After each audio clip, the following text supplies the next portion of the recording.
¿Ya? Sí, profe, ahora sí. Listo. Entonces habíamos hablado de las fascias. ¿Qué fascias recuerdan? Mongoloide, leónila. Leonina. ¿Cómo se llama la del hipotiroidismo? Pues hipotiroidea, ¿no? Listo, muchachos. Entonces recuerden que es importante, voy a devolverme un poquitico. Esta la van a ver muy frecuente, la fascia del hipotiroidismo, la persona abotagada, como cansada, con un poquito la boca abierta, palidez de la cara, edema de los párpados o periorbitario, un poquito de ensanchamiento de la nariz, la boca un poquito abierta, la lengua un poquito protruyente. Entonces es fundamental mirar la cara del paciente. ¿Alguna duda hasta ahí habían tenido o han tenido? Si no, continuamos. Si tienen dudas, pues las anotan y Sebastián me va a comentar. Medidas antropométricas, ¿qué quiere decir eso? Pues son las medidas que podemos tomar en un paciente y que nos refieren cómo está su contextura. Entonces, podemos hablar de varias mediciones, digamos que objetivas que tenemos, números que nos van a dar ciertos parámetros. Por ejemplo, el peso. Entonces, es fundamental medir el peso en los pacientes que nosotros evaluamos en la clínica. Es uno de los factores que se evalúa en la calidad de las historias.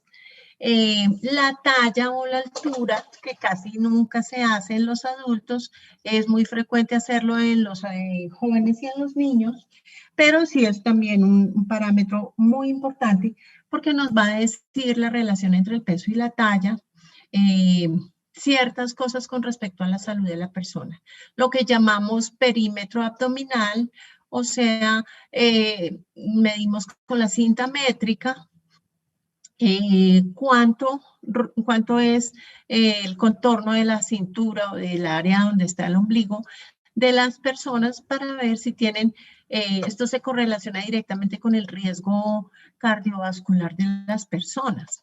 Y lo que llamamos envergadura. ¿Saben qué es envergadura?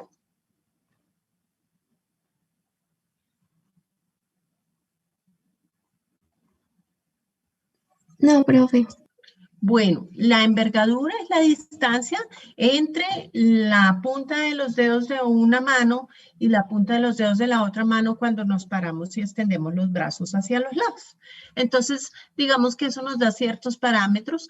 En diversas edades, pues se comporta de forma diferente. En los niños, generalmente menores de 1 año que no se pueden parar, pues debemos medirlos en una báscula donde ellos están acostaditos y la toma de la longitud de la estatura, pues también se hace en un área, en una mesa o en una área horizontal. Ya cuando el niño se puede parar, pues se hace con la medición del tallímetro. Y básicamente se utiliza, lo ideal es que uno utilice un tope y tenga una buena postura del paciente para que realmente sea efectiva la toma de la talla, ¿no? Como cuando nos toman la talla para la cédula que lo miran como a 2 metros a uno y dicen, uy, no, la doctora Claudia mide 1,80. Entonces le ponen a uno en la cédula 1,80. Entonces sí es importante que nosotros como médicos midamos a nuestros pacientes. En la medida de lo posible háganlo, ¿oye? A veces les toca a uno improvisar, entonces a veces no tenemos el tallímetro, entonces colocamos 1 metro pegado a la pared, sabiendo exactamente que está bien ubicado para poder evaluar el paciente. También es importante tener pues las medidas de seguimiento de la calibración de los equipos, entonces tener equipos calibrados. Este tipo de básculas es raro que se descalibren, pero por hoja de vida de los equipos siempre deben estar haciéndose el seguimiento y a eso se dedican pues los ingenieros biomédicos, ¿no? En parte. ¿Qué es el biotipo con textura? El biotipo con textura es La conformación física de las personas, las Profe, una personas, dime. Nicolás dice en el chat que si el perímetro cefálico es solamente pediátrico. Sí, el perímetro cefálico, recuerden que los niños tienen las fontanelas abiertas, que son como la unión entre las diferentes huesos del cráneo. Entonces, ellos, a medida que van creciendo, pues también se va aumentando el perímetro cefálico. Y esto tiene que ver, pues, mucho con el crecimiento y normal desarrollo del niño, o puede indicar al pediatra o a la persona que lo está evaluando, ya sea el médico general, que algo está pasando. Puede ser una macrocefalia o una microcefalia. Entonces, ese perímetro no cambia en los adultos. ¿Por qué? Pues porque ya tienen cerradas las fisuras, las uniones entre los huesos, y ya no hay forma de que el cráneo se expanda, digamos. Entonces, ese diámetro cefálico no tiene, digamos que, ninguna implicación semiológica en los adultos, excepto pues el hecho de decir que unos tienen son dolicocéfalos o braquicéfalos, pero nada más. Entonces no se asocia con algún tipo de patologías. Hubo una época en que se habló de la frenología, como el estudio de los cráneos, como el estudio de la forma de los cráneos, y eso era una especie de pseudociencia que fue debatida y rebatida, o sea que no tiene valor, se encontró que no tiene valor. Eso se hacía pues hacia el siglo XIX. La frenología entonces hablaba de que de acuerdo al tipo de cráneo que tenía cada persona, tenía un carácter y unos rasgos personales específicos, y más que todo una tendencia hacia el crimen, hacia ser un criminal. Entonces, básicamente eso se echó abajo, y no podemos decir que las personas que tienen una u otra conformación del cráneo pues tienen ciertas tendencias. Entonces, pero en general nosotros sí encontramos tipologías o biotipos de las personas. Entonces, no todos tenemos la misma conformación, y existen básicamente 3 biotipos, que hay varias clasificaciones. Esta es la de Kresmer, esta es la de Sheldon-Stevens, y aunque cambian un poquito los nombres, nos dicen lo mismo. Entonces tenemos a el paciente longilíneo, delgado, con las extremidades muy largas, la cara afilada, que tiene, digamos que una contextura muy delgadita. Ellos son los llamados leptosómicos o ectomorfos. ¿Listo? Longilíneos también les dicen, leptosómicos o ectomorfos. Entonces ellos tienen, digamos que en general, una composición corporal con baja porcentaje de grasa, y generalmente es difícil que suban de peso. Está por el otro lado, en el otro extremo, los llamados pícnicos o endomórficos. Entonces son personas que tienden a acumular más grasita, tienden a verse más rechonchitos, y ellos, pues si están dentro de los parámetros normales de peso, no tienen mayor riesgo de algún tipo de enfermedades. Entonces, habla la literatura de que estos 2 caracteres están asociados, por ejemplo, con ciertos personajes como los del Quijote.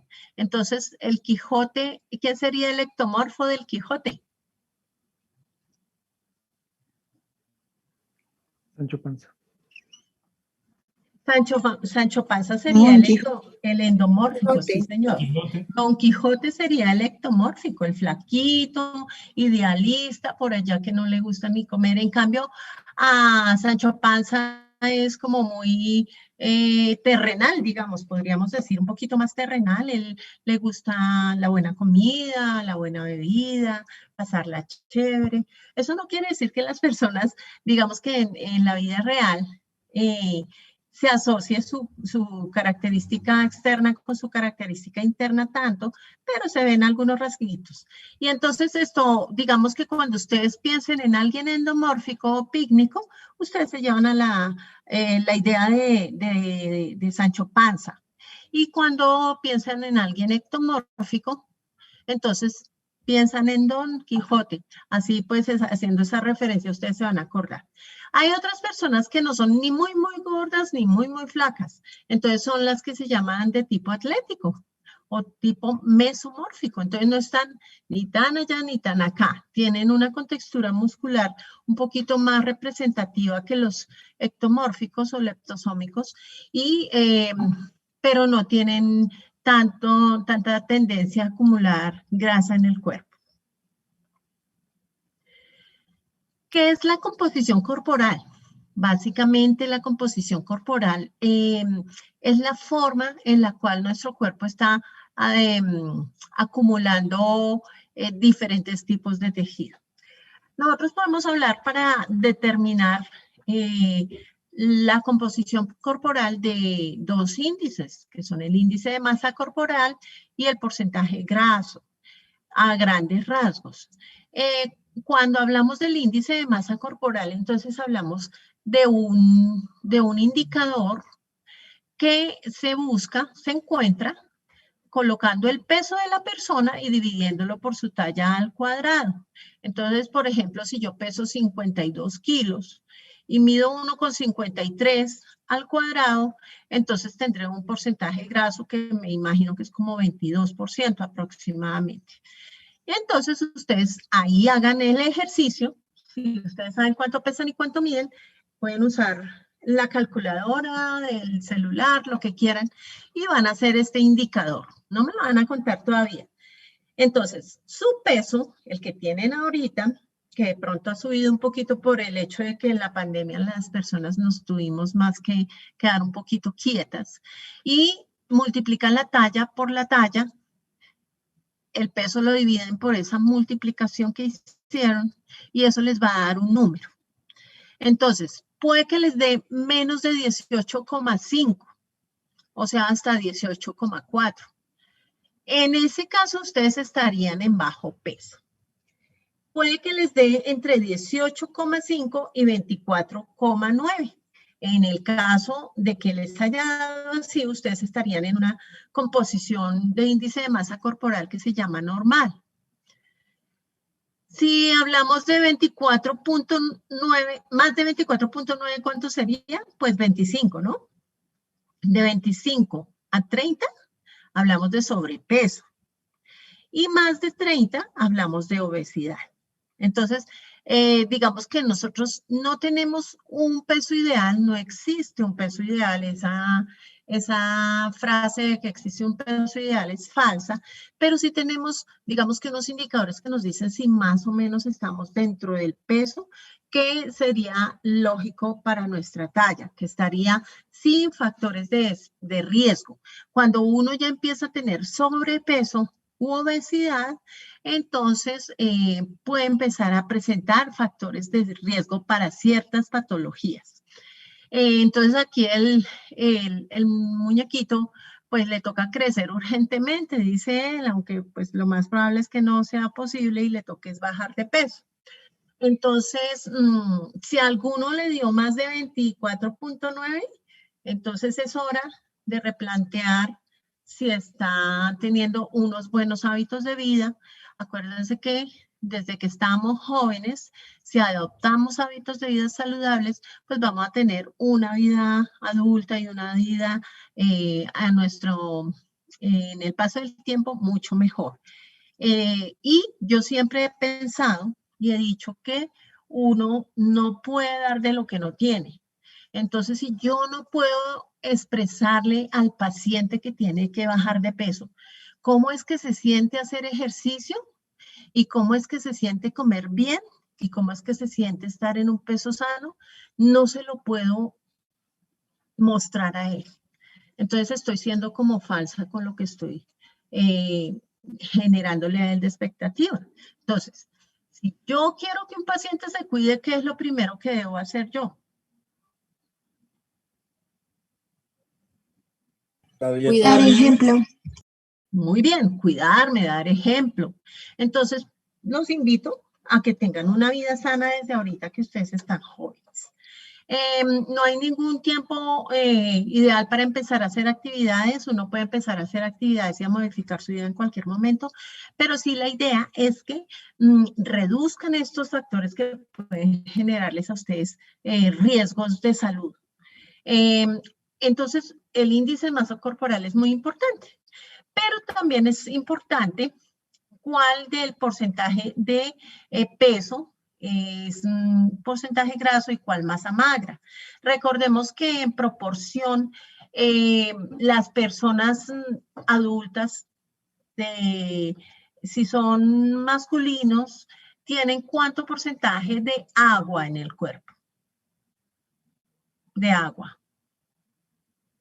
¿Recuerdan por allá cuando hablamos de los líquidos en fisiología? 60%, profe. 60%, exactamente. Entonces, digamos que las mujeres un poquito menos, los hombres más o menos 60%. Entonces, el resto se distribuye entre lo que pesan los músculos, lo que pesan los huesos, lo que pesa la masa grasa, todo eso. Entonces, podríamos tener, por ejemplo, estas contexturas. Tenemos una persona que tiene 45 kilos y tiene 13% de grasa. ¿Cómo la consideraríamos? ¿Cómo la ven? ¿Bien? Ay, perdón. ¿Cómo les parece que está? Muy delgada. Muy delgada, ¿no es cierto? Entonces, esta persona probablemente sí tiene un factor de desnutrición. Tiene un porcentaje graso que podríamos considerar dentro de lo normal, pero tiene muy bajito peso probablemente. Si ustedes están pensando que esta niña, por ejemplo, mide 1,70 y pesa 45 kilos, pues está bajo peso. Probablemente si ustedes le hacen este índice, les va a salir por ahí en 17 o 16. Y entonces, aunque tenga un porcentaje adecuado de grasa, 13% para una mujer joven, que está más o menos hasta el 20-22%, pues los 45 kilos son muy poquito y probablemente tiene muy poca masa muscular y eso pues puede también generarle problemas. Van a estudiar y van a leer sarcopenia. Si este 13% de grasa se lo pasamos a una niña de 1,70 también, pero que pesa 60 kilos, tiene una buena nutrición y hace actividad física, probablemente se va a ver parecida a esta muchacha. En la cual, pues, digamos que se cumplen unos parámetros estéticos con respecto a nuestros días. Esto es muy debatible en el sentido de que, por ejemplo, una persona de 60 kilos con el 30% de grasa se ve diferente a una persona de 60 kilos con 13% de grasa, ¿no es cierto? La ven físicamente diferente. Si evaluamos las cinturas de estas dos personas, probablemente no varíen mucho. De pronto esta tiene 70 y esta tiene 74. Es un poquito más de grasa de lo que debería tener, porque más o menos para una mujer joven, como les digo, es como 24 el índice de grasa corporal, normal. Entonces, aquí hay un parámetro, un factor que nos está diciendo que de pronto hay un factor de riesgo que no es muy evidente. Entonces, ¿sí ven que no es tan evidente? Y algunas personas pueden llegar a, si continúan con los hábitos que tienen, y esta chica tiene, por ejemplo, 20 años, si ella continúa con los mismos hábitos de vida que tiene, probablemente cuando tenga 50 o 60, cuando esté cerca de la menopausia, pues ella puede empezar a presentar problemas de salud asociados al acúmulo de grasa. ¿Por qué? Porque tiene unos hábitos inadecuados de vida. Entonces, ¿a qué nos predisponen los alteraciones del porcentaje sobre todo de masa grasa en el cuerpo? ¿Han oído alguna enfermedad que esté relacionada con el sobrepeso o la obesidad? La diabetes. La diabetes, muy bien. La diabetes es una de ellas. La hipertensión arterial. Otras como algunos tipos de cánceres, ¿no? Entonces, el alto porcentaje graso está relacionado, por ejemplo, con el cáncer de seno, el cáncer de endometrio y el cáncer de colon. Entonces, pues la idea es que nosotros tratemos de mantener a nuestros pacientes con una adecuada composición corporal y eso se logra pues con hábitos de vida saludables. Si usted de pronto tiene pacientes que aparte de eso fuman o toman licor o toman algún otro tipo, tienen algún otro tipo de hábitos no saludables, pues van sumando para tener algún tipo de patología. Por último, vamos a hablar del estado de hidratación. Ya habíamos hablado pues que el porcentaje de peso de agua con respecto al peso corporal es más o menos en adultos del 60%, pero en niños pequeñitos el porcentaje de agua en el cuerpo es mayor. Entonces en los recién nacidos es como el 80, en los niños así como este pequeñito por ahí del 70. Y vamos a buscar cómo encontramos el estado de hidratación. Entonces, ¿qué elementos en el examen físico nos dicen si una persona está bien hidratada o no? Díganme uno. El tono de piel. El tono de la piel, muy bien. Entonces, lo que se llama una piel turgente, ¿no? Si ustedes tocan la piel y la piel está muy seca, eso nos puede dar indicación de que de pronto hay una deficiencia de hidratación. Pero aquí ustedes a la derecha van a ver, esta persona está haciendo el signo del pliegue. ¿Para qué sirve el signo del pliegue? Ustedes van a tomar un pliegue. Dime. No, profe, creo que es para la elasticidad de la piel. Es más para la hidratación de la piel. Entonces, si ustedes le hacen en el abdomen o en el tórax a una persona este signo, sobre todo se usa mucho en los niños para mirar qué grado de deshidratación tienen. Se hace un pellizquito en la piel. Ustedes se lo pueden hacer ahí mismo en el dorso de su mano. Lo mantienen un momentico y lo sueltan. ¿Qué pasa con el pliegue ese que hicieron? ¿Cuánto tiempo se demora en soltarse la piel de ahí? Inmediatamente, ¿no? Segundos. Muy bien, casi que inmediato, o sea, menos de 2 segundos, eso es rapidísimo. Entonces, obviamente depende del sitio de piel que ustedes toquen, porque si la piel es muy delgadita, de pronto se demora un poquito más en llegar a su estado normal, pero la piel de tórax y de abdomen en los niños deshidratados dura muchísimo más, o sea, ese pliegue se mantiene, cuando ustedes quitan los dedos, se mantiene un tiempo mucho más largo, y eso puede hacer, pues, pensar que el paciente está deshidratado. ¿Qué otro signo encuentran aparte de la piel? La boca seca. Muy bien, entonces tú le dices al paciente que abra la boca y saque la lengua, ¿y cómo tiene la lengua? Seca. Puede tener halitosis. ¿Qué era halitosis? Mal aliento. Mal aliento, sí, se escribe con H, ¿no? Halitosis. Mal aliento, ¿por qué? Porque si no hay saliva, que tiene ciertas sustancias que también producen una estabilidad en toda la flora bacteriana de la cavidad oral, pues pueden persistir ciertas bacterias que producen ese tipo de mal aliento, de halitosis.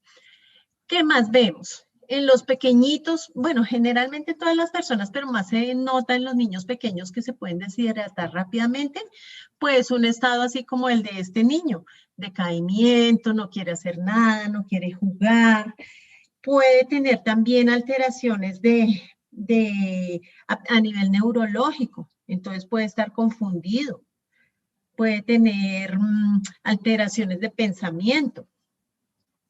¿Qué otra cosa de signos encontrarían ustedes o de síntomas en el paciente que tiene falta de hidratación? Los María. ojos hundidos. Ojos hundidos en los niños y en los niños muy chiquitos también en la fontanela, ¿no? Entonces, si no se han cerrado las fontanelas, también pueden estar hundidas. ¿Alguien más dijo algo? Mareo, ¿Quién? profe. Mareos, profe. Mareo. ¿Ese es un signo o es un síntoma? Un síntoma. Muy bien, un síntoma. La Bueno, lengua también, ¿no? la lengua está seca y se puede presentar la lengua saburral, ¿no? Sí. Que es como Profe, esa ventana blanca. en el chat hay varias opciones. En el Le chat piden la dice palabra a Andrés, Sebastián y Sebastián, cuéntame qué hay en el chat. ¿Qué dice Andrés? Andrés dice que las escleras, Claudia Lorena Beltrán dice que las mucosas, Mariana Orellana dice que la coloración de las encías y la parte inferior del párpado inferior, y Ana Tirado dice la turgencia cutánea. Muy bien. Entonces, por ejemplo, si hablamos primero de la deshidratación, entonces vemos que los párpados están hundidos, o sea, los ojitos están hundidos y les hacen ojeras a los niños o a las personas deshidratadas, ¿no? La piel no está turgente, entonces produce el signo del pliegue. ¿Qué pasa con él? Aquí estamos contando el pulso, ¿por qué? Porque se ve disminuido, se ve, o sea, como que no se siente mucho. ¿Cómo se llama esa sensación de que no se siente mucho? No recuerdo. A ver, ¿quién se acuerda? ¿Pulso cómo? Parvus. Parvus o pequeño o disminuido, ¿no? Y si es muy severa la deshidratación, pues puede dar hasta un pulso filiforme en una persona que está cercana al shock. ¿Qué más da el pulso? ¿Qué otra indicación podría verse en el pulso de una persona que está deshidratada?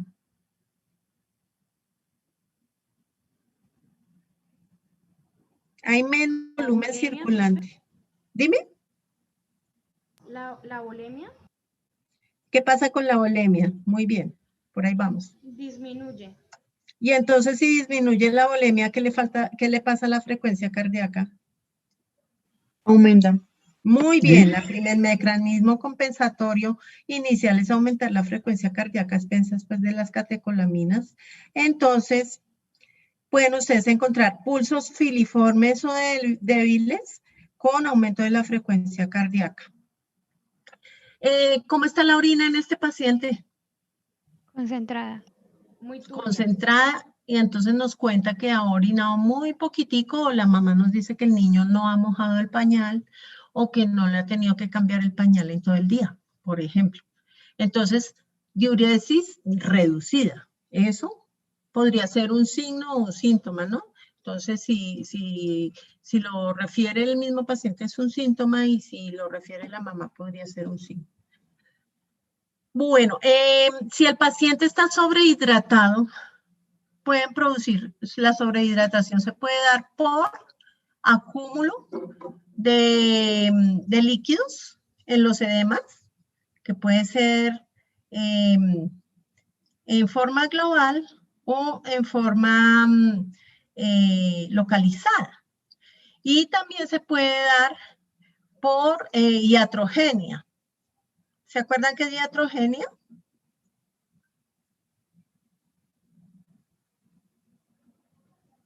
Iatrogenia es el daño que le puede producir al paciente algo que haga el médico. Perfecto. Exactamente, así es. Entonces, si tú, por ejemplo, tienes un paciente con una falla cardíaca y lo sobrehidratas, le colocas muchos líquidos, el paciente no puede manejar esa volemia, pues puede entrar en un estado de sobrehidratación. También los pacientes, por ejemplo, con falla renal o con alteraciones de la circulación de los líquidos pueden entrar en lo que se llama anasarca. ¿Saben qué es anasarca? Es un Es un edema ya muy exagerado. Sí, es un Generalizado. edema generalizado. Entonces el paciente tiene edema en miembros inferiores, tiene disnea, porque tiene disnea. ¿Por qué daría disnea en una Porque hay nasal? líquido en los pulmones. Exacto, puede tener exudados en pulmones, puede tener la parte peritoneal llena de líquido, líquido en el escroto, en todas las zonas puede presentarse el edema generalizado, pues porque la bomba del corazón no está funcionando adecuadamente. Sin embargo, hay otros tipos de edemas que pueden ser localizados. Por ejemplo, el linfedema. ¿Qué es el linfedema?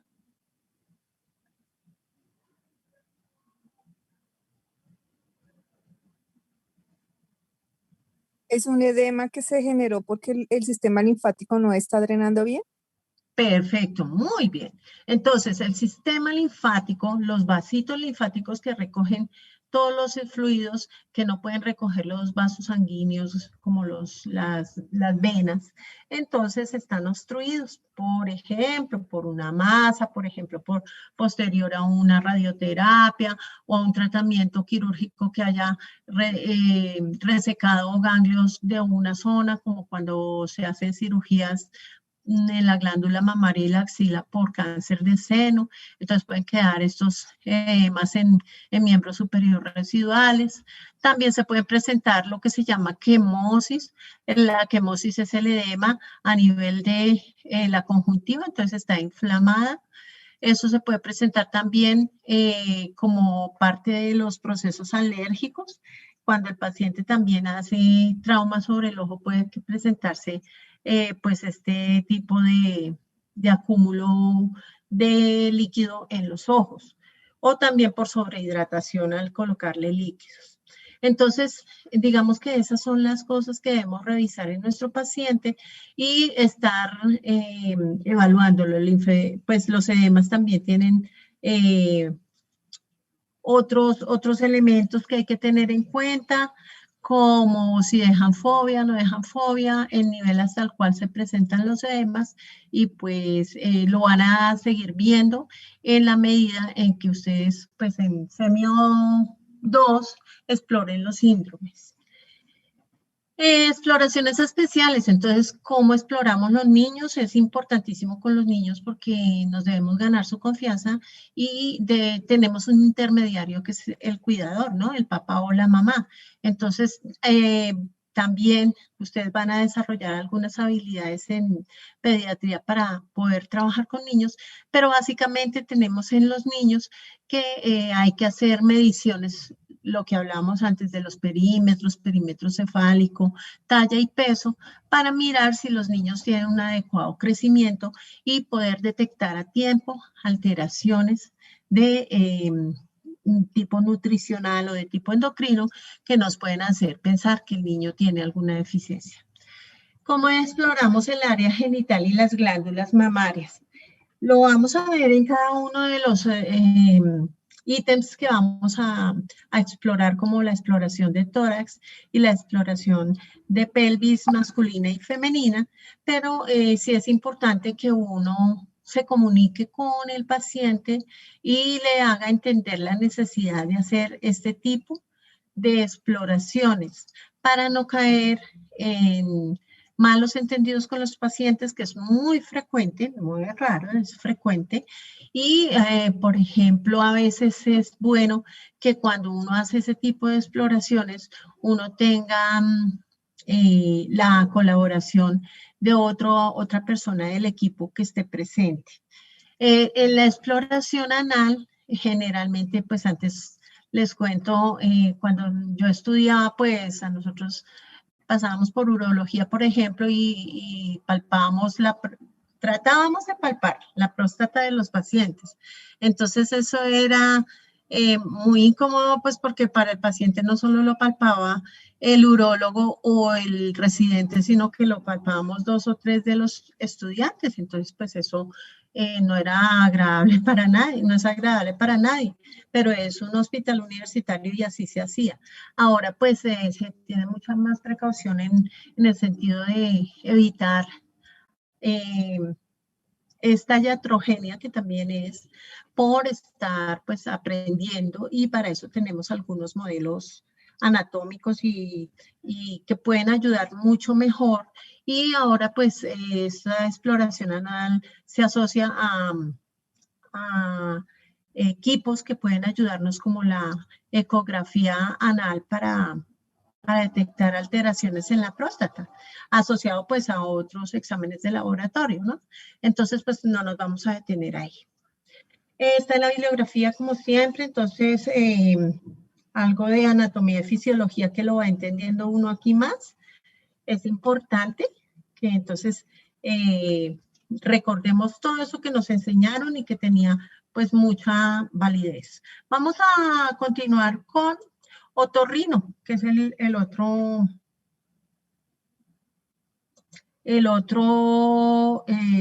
tema que vamos a trabajar hoy. Vamos a hablar oídos, nariz, boca y faringe y laringe. Entonces, Sebastián, me avisas cuando se va la presentación. Ya dame un segundito, te la pongo. ¿Alguna duda con respecto a lo anterior?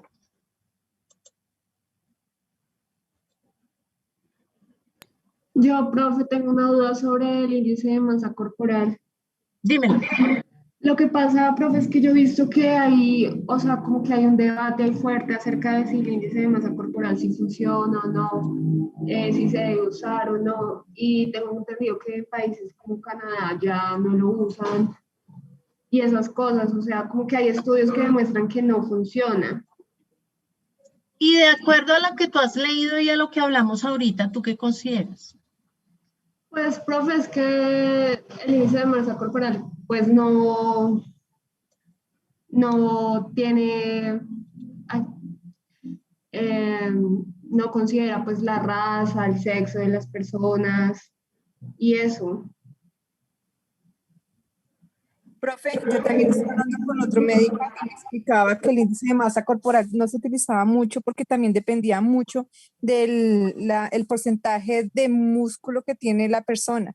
Porque, digamos, me explicaba que si veíamos una persona que hacía mucho ejercicio y que tenía hiperdesarrollados los músculos, pues era lógico que su índice de masa corporal iba a ser alto y eso no quería decir que la persona estuviera en sobrepeso o estuviera sí, que estuvieran en sobrepeso. Listo, muy bien. En Entonces, si obesidad.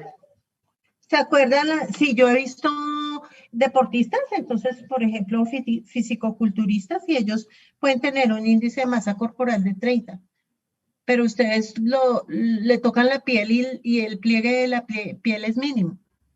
Entonces, por eso les mostré la imagen de las 3 chicas, porque el índice de masa corporal por sí solo, no es que no sirva, sino que por sí solo no nos dice nada. Cuando ustedes lo asocian a la composición corporal de la persona, ahí es donde ustedes van a encontrar diferencias. Sin embargo, en términos generales, si uno no encuentra, no tiene disponible cómo medir el índice de masa, de porcentaje graso, pues uno debe hacer un análisis serio de las condiciones de esa persona. Entonces, por ejemplo, una mujer embarazada. Si una mujer llega con un embarazo a término, pues tiene por ahí de 13 a 15 kilos más de peso, que no son de ella, sino que son de la gestación. Entonces, una señora en ese estado nos llegaría con un índice de masa corporal alterado, ¿no es cierto? Pero, entonces, como nosotros ya sabemos que ella está en gestación, lo que debemos analizar es con cuánto peso empezó la gestación, cuánto peso ha ganado durante el tiempo que estaba en gestación y si eso es normal o no.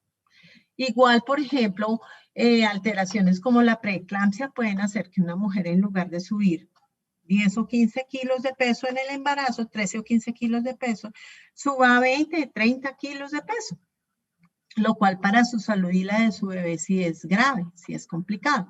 Entonces, uno no puede mirar parámetros aislados, tiene que asociarlos. Y en la medida de lo posible, pues buscar la ayuda, la colaboración de otros profesionales de la salud.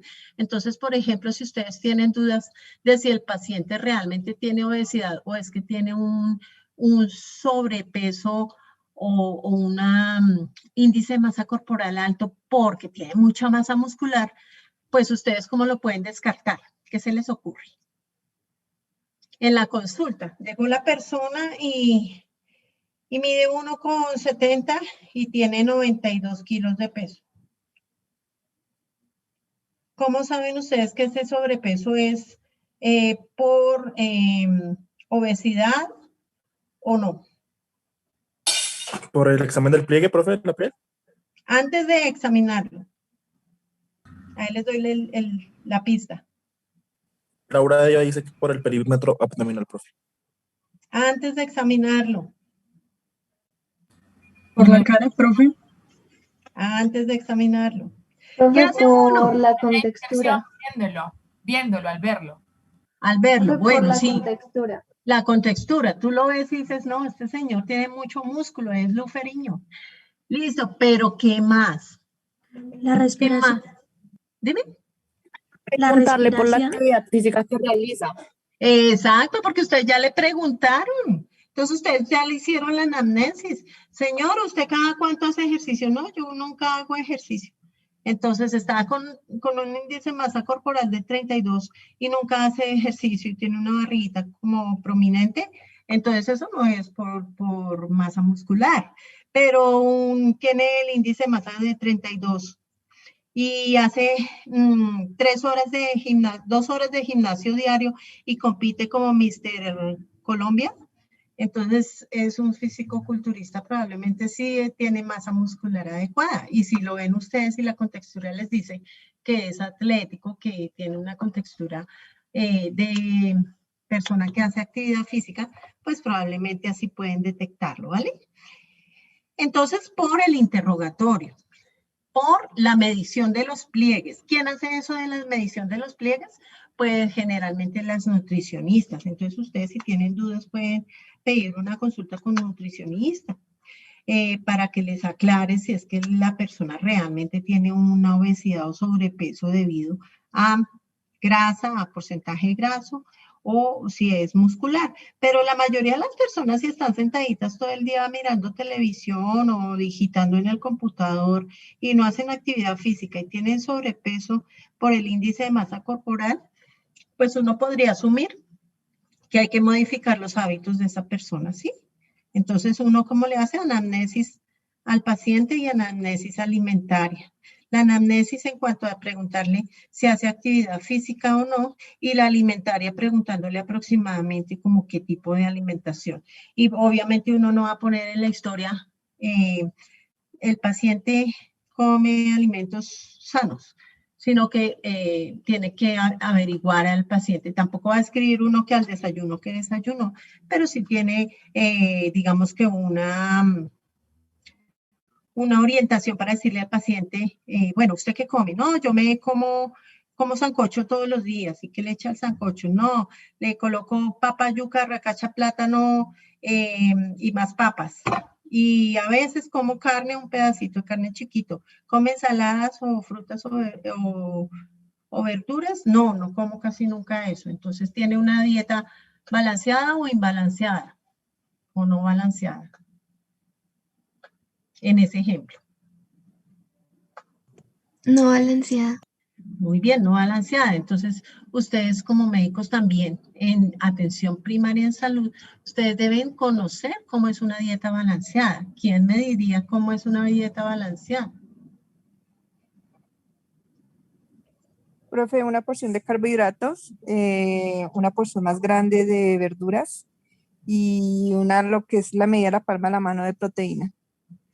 Básicamente, pero digamos que si ustedes cogen, hay varias estrategias, por ejemplo, My Plate, mi plato en inglés, ustedes pueden buscarlo y él les da más o menos los porcentajes, pero digamos que una dieta con 60% de carbohidratos, 20% de grasas y 20% de proteínas sería una dieta aproximadamente una dieta sana. En un plato, entonces, más o menos la mitad del plato debería ser llena de frutas o verduras, un cuarto del plato de las harinas y un cuarto del plato de la proteína. Básicamente, aproximadamente, eso es a ojo de buen cubero, pero les podría servir para ustedes indicarle a los pacientes.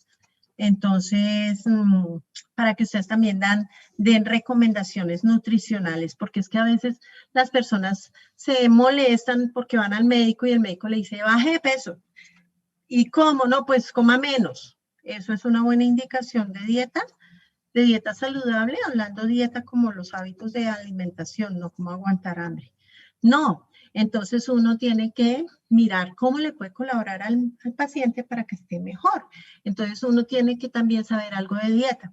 ¿Cómo vamos a saber de dieta? Busquen la página de la Organización Mundial de la Salud y ahí hay unos ítems, unos temas, y en los temas busquen nutrición y ahí les va a contar que no debemos adicionar sal a las comidas en la mesa, que no debemos consumir azúcar adicional.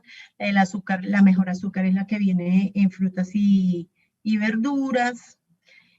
Cuánta agua se debe tomar, no se debe pasar de tanto porcentaje de sodio y qué actividad física también pueden hacer, ahí también lo encuentran. Entonces, si uno lee aparte de lo que le toca para que pase el examen, uno lee algo más, va mejorando. Ojalá tengamos algún tiempito después para hablar de este tema que a mí me encanta y que pues les puedo dar indicación de algunas fuentes de investigación. Bueno, chicos, doctora, una cosa, o sea, no se tendría que tener en cuenta para dar esas recomendaciones a los pacientes de como el entorno en el que tiene el paciente, o sea, la población a la que se atiende, porque pues por lo menos todo el mundo no tiene la posibilidad de tener un desayuno y un almuerzo con todo lo que incluye pues la mitad del plato de frutas o verduras y la porción de proteína como uno le quisiera sugerir a los pacientes. ¿Por qué no? Ahí está el trabajo de nosotros como médicos, mira, de buscar la opción. Entonces, sí, por ejemplo, la gente le dice a uno, no, porque es que la carne está muy cara, pero es que las proteínas no son solo la carne. Entonces uno se acuerda de que las lentejas son excelente proteína y no son tan costosas como la carne. De que un pan y un huevo valen casi lo mismo. No, a eso me refiero, doctora, a eso me refería. O sea, uno sí les puede dar claro, algo sugerido, una dieta sugerida, porque claro. Es que a mí me molestaría de que mi médico me dijera, ay, no tienes que comer una porción de proteína porque pues eso es la forma de bajar de peso, ¿sí? Pero si yo no tengo la posibilidad de comprarme el pollo, el pescado, bueno, en fin, no sé, y que sean muchos en la casa, pues entonces uno tiene como acomodarle una dieta adecuada para la clase del paciente que uno está atendiendo. Perfecto, muy bien. Entonces, ¿qué es lo primero que le pregunta uno al paciente? ¿Qué le gusta a usted? Por eso es que a veces fallan las llamadas dietas, fallan porque le dicen al paciente, usted tiene que comer brócoli con no sé qué, y al paciente ni siquiera ha visto en su vida un brócoli. Entonces al paciente le gustan esas otras cosas, o en la región donde está no se encuentran. Entonces todo eso hay que tenerlo en cuenta. Si tú te vas, por ejemplo, a la costa, pues puede que le digas al paciente, no, pues coma pescado y es fácil que lo encuentre. Pero si tú te vienes aquí a Tolima, por ejemplo, bueno, aquí a la zona cundiboyacense y le dices al paciente que consuma pescado, pues probablemente no hace parte de sus hábitos nutricionales de dieta y no es fácil conseguirlo. Entonces, todo depende del entorno.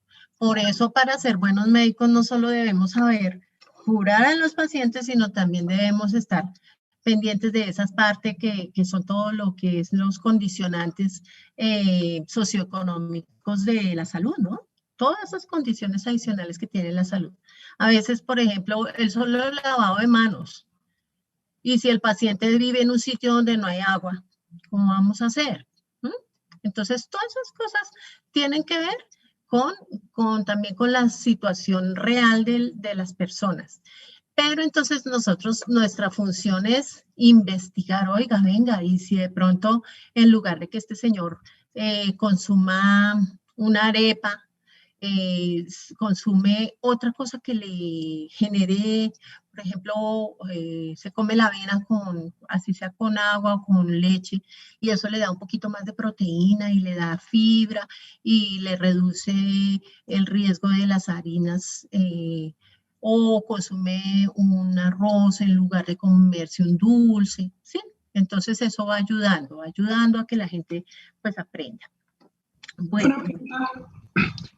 O sea, por ejemplo, usted, ¿qué cantidad de, por ejemplo, de huevo o de lenteja le recomendaría a un paciente para que suplanta el pedazo de carne o el pollo o el pescado? Ustedes pueden encontrar páginas que se llaman, pues que dan la cantidad de proteína equivalente. Pero pues obviamente no nos podemos quedar, a mí me encanta hablar de eso, pero no nos podemos quedar toda la tarde hablando de esto porque si no, Torrino, ¿dónde lo dejamos? Entonces, chicos, acabemos esta partecita acá y posteriormente miramos a ver cómo encontramos una opción para trabajar este tema. Vamos a continuar con otorrino. Qué pena que los corte así, pero pues tenemos que continuar y este temita también es largo. Y después hablamos con los que quieran con todo gusto. Bueno, entonces de otorrino vamos a hablar sobre los oídos, la exploración, la anamnesis, el examen físico. Recuerden que todo parte de la anamnesis. Entonces, cuando uno tiene buena anamnesis, ya sabe que ir a buscar al examen físico. Vamos a ver algunas pruebas complementarias, como la prueba de diapasones y la audiometría en los oídos. Vamos a evaluar nariz y senos paranasales y lo que es laringe y orofaringe, lo que podemos hacer en el consultorio. Obviamente tenemos algunas restricciones actualmente por el tema de COVID. Entonces, pues, en el laboratorio de simulación, cuando vayamos, no vamos a poder hacer ciertas actividades asociadas a esto. En cuanto a oídos, es importante saber el motivo de consulta, la anamnesis, y los principales motivos de consulta que van a reportar por oídos son el dolor, la alteración de la audición y otros síntomas asociados a la parte del oído. Entonces, en dolor, es muy frecuente el dolor de oído, es una de las, en pediatría, por ejemplo, es una de las motivos de consulta más frecuentes y es importante ahí evaluar la localización del dolor y el tiempo de evolución. Entonces el dolor puede estar localizado en la parte externa del pabellón auditivo, en la parte retroauricular, o sea, posterior al pabellón auditivo, o puede dar un dolor referido, por ejemplo, en el momento en que se presente, por ejemplo, una infección a nivel de nariz o faringe y puede generar una referencia, un dolor referido al oído. El tiempo de evolución, entonces, puede ser de tipo agudo o crónico. Entonces, la evolución aguda se presenta más pues en las dolores de oído de tipo infeccioso.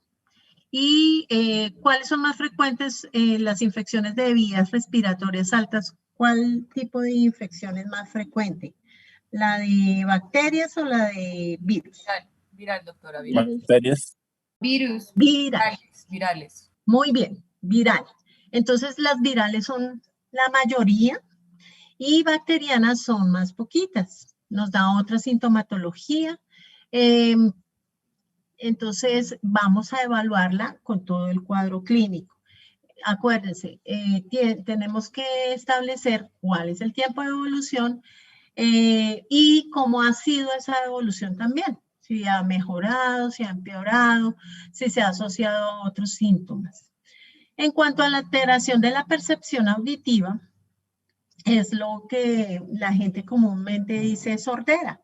Entonces, también hay que relacionarla con su tiempo de evolución, si ha sido aguda, si ha sido crónica, si es de un lado nada más, si es de los dos lados, si se relaciona con sensaciones como la sensación de plenitud o de oído tapado, o si está asociada con piticos o sensación de ruiditos que se pueden llamar acúfenos. Y también vamos a mirar si hay algún tipo de alteraciones asociadas. Por ejemplo, las alteraciones que tienen que ver con el equilibrio. Recuerden que en el oído están los conductos semicirculares y ellos son los relacionados pues los que nos ayudan a evaluar la ubicación espacial de nuestra cabeza y de nuestro cuerpo, y si están lesionados o alterados, pues puede producir esa sensación de pérdida de la estabilidad que se llama vértigo. También sí puede estar asociado a la salida de algún líquido por el oído, ya sea de contenido clarito, de contenido acuoso, de contenido sanguinolento o de contenido purulento. Dentro de los antecedentes, entonces, hablamos de la edad. No es lo mismo el señor adulto que llega con el proceso a nivel de oído que los niños. Entonces, en los niños y en los adolescentes es más frecuente los procesos inflamatorios de los niños, del oído. Por ejemplo, una de las cosas es la parte anatómica. Entonces, en el niño el oído está más horizontalizado y es más cortico. Está relacionado, por ejemplo, con hábitos como la alimentación de los niños. En los niños que toman tetero, pues se ve, o que se alimentan acostados, pues se puede presentar alteraciones a nivel del oído relacionadas con infecciones a repetición. Mientras en las personas de edades mayores, probablemente ellos nos consultan más por sensación de oído tapado, pérdida de la audición, que están relacionados con aspectos como tumores, otoesclerosis, que es la unión entre los huesecillos del oído que no permite movilizarlos, o endurecimiento del tímpano. También hábitos que tienen las personas. Entonces, un hábito que es frecuente y que a veces no se tiene en cuenta es el hecho de que la gente se meta los esferos, llaves, pitillos, palillos, etcétera, etcétera, en los oídos y los puede lesionar. También las personas que utilizan piscinas con regularidad y que, por ejemplo, no usan protectores para los oídos. Las personas que usan mucho audífonos, y aquí les tengo que hacer una recomendación especial, traten de usar al mínimo los audífonos, porque pues todos los cuerpos extraños pueden generar alteraciones en el oído. Y la audición se puede ver limitada con solo el hecho de utilizar audífonos por más de 2 horas al día, y cuando los utilicen, en lugar de colocarle todo el sonido que les dé el audífono, utilicen un sonido, el mínimo que ustedes escuchen adecuadamente. Así no va a estar sobrecargando su oído y pues tienen menos riesgo de llegar a tener hipoacusia relacionada con el ruido. El problema de las hipoacusias es que no tienen solución. Usted ya pierde la audición y ya no la puede recuperar con nada. Entonces, desde jóvenes, acostumbrarse a cuidar sus oídos, porque como les he dicho en anteriores oportunidades, pues también es uno de los elementos con los cuales uno trabaja. También se ha visto que hay alteraciones relacionadas con el uso de tabaco y de alcohol que van a producir otitis tóxicas, que también pueden dejar secuelas de hipoacusias. En el ambiente laboral también, pues el primer factor de exposición para hipoacusia es el ruido industrial. Entonces, por eso se llevan a cabo programas de seguimiento, de vigilancia epidemiológica de expuestos a ruido industrial. Y se le enseña a los trabajadores a usar adecuadamente los protectores auditivos, a no estar expuestos por más de determinado tiempo, y se hacen mediciones ambientales para mantener ese riesgo en un nivel que no vaya a producir daño. También los trabajadores de call center pueden llegar a presentar trastornos. El ruido también tiene efectos extraauditivos, entonces puede generar insomnio, intranquilidad, estrés, mal genio, desconcentración y muchas otras, hipertensión, que pueden generar pues problemas en la salud de las personas. Otras enfermedades asociadas pueden dañar el oído y estas están relacionadas, por ejemplo, con la hipertensión, la diabetes, que pueden dañar los vasos sanguíneos. Problemas odontológicos, entonces ustedes de pronto han escuchado lo de la articulación temporomandibular. Entonces, cuando hay una lesión del cóndilo mandibular y se presenta lesión a nivel de esa articulación, puede dar dolor referido al oído y a veces eso es lo que genera los dolores crónicos de oído. Entonces, también es importante revisar esa parte. Las antecedentes de enfermedades inflamatorias a repetición y obviamente las meningitis. Las meningitis pueden dejar como secuela también lesiones a nivel del nervio auditivo. Algunos procedimientos como los piercings pueden generar, por ejemplo, infecciones a nivel de la piel y del cartílago de la oreja y producir lesiones pues que nos van a dañar, a reducir la audición o nos van a reducir, a empeorar la parte estética del oído y eso pues emocionalmente puede lesionar también a las personas. Algunos medicamentos de uso muy común, como los antiinflamatorios no esteroideos, naproxeno, ibuprofeno, ketorolaco, todos esos, la aspirina, pueden producir hipoacusia, lesionan el oído, lesionan el nervio auditivo. Los aminoglucósidos, como los antibióticos, ¿no? La quinina, pueden generar efectos que pueden ser, no son alérgicos, sino efectos secundarios en el oído. Y también hay que evaluar si hay historia familiar de alteraciones auditivas, como las hipoacusias de tipo familiar o el síndrome de Alport, que es una alteración a nivel de oído y también a nivel renal. Entonces es una nefritis más un problema del nervio auditivo. Ya en cuanto al examen físico, entonces, ¿qué vamos a evaluar en la parte externa? Primero, la presencia o no del pabellón. Si hay pabellón, también tenemos que evaluar si hay conducto auditivo externo. No son raras también la presencia de las microtias, que son atrofias del pabellón auricular, y a veces vienen asociadas con ausencia visible del conducto auditivo externo. En el caso de que no haya conducto auditivo externo, ¿cómo sabe uno que el paciente escucha o no, o que tiene posibilidades de recuperar esa audición? Se le pueden hacer pruebas como los potenciales evocados. Entonces vamos a mirar la conformación de la oreja, la vamos a palpar, vamos a verificar sus partes. Entonces tenemos, por ejemplo, lo que se llama la hélix, esta partecita. A ver, acá tenemos esta parte que estoy anotando aquí con verde, este es el hélix. Tenemos el antihélix, que es la parte más interna.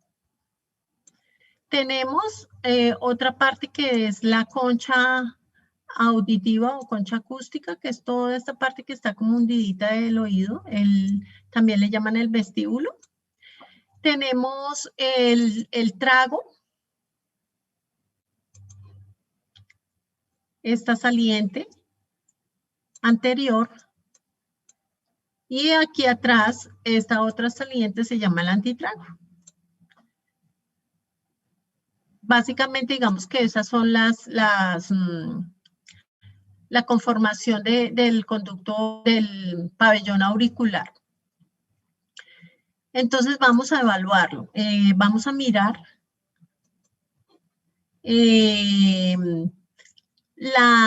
a palpar, entonces ya no estamos inspeccionando, sino palpando. Vamos a palpar toda la parte de el pabellón para ver si hay algún dolor o alguna induración. Acuérdense que este cartílago no se regenera y pues si sufre traumas puede presentar lesiones severas. En la parte inferior no hay cartílago. Entonces eso es lo que miramos en el pabellón. También vamos a mirar las paredes del conducto auditivo externo. Si hay lesiones, si hay cerumen, entonces vamos a colocarnos nuestros dedos y jalamos, traccionamos un poquito hacia atrás el pabellón auricular para horizontalizarlo y miramos si es permeable o no, si se encuentra cerumen, si el cerumen es de qué color, amarillo, café, negro, si presenta algún edema en alguna zona o si hay algún tipo de secreciones que estén saliendo por el conducto auditivo externo. Posteriormente, pues vamos a mirar la conformación más interna y para eso sí utilizamos el otoscopio. ¿Qué vamos a buscar? Entonces, lo que se llama el cono luminoso, que es una zona posterior del conducto auditivo donde se encuentra el tímpano. Vamos a mirar la indemnidad de la membrana timpánica.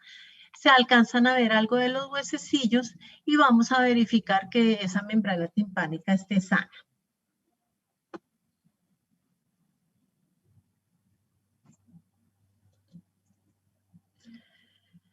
Y en la parte externa, entonces vamos a ver eso, a ver si ustedes me pueden descifrar. La primera a la izquierda, ¿qué le ven de raro a esta persona? Tiene un audífono. Muy bien. Perfecto, muy bien, muy observadora. Tiene un audífono, entonces hay audífonos que son más grandecitos, que aparte vienen hacia hasta afuera, otros son más pequeñitos y a veces uno no se da cuenta. Entonces es importante revisar para ver si no hay audífonos. También podemos encontrar estas, si ven lo que está señalando la flecha, ¿qué es eso? Como un huequito. Como un huequito. Eso se llama una fístula.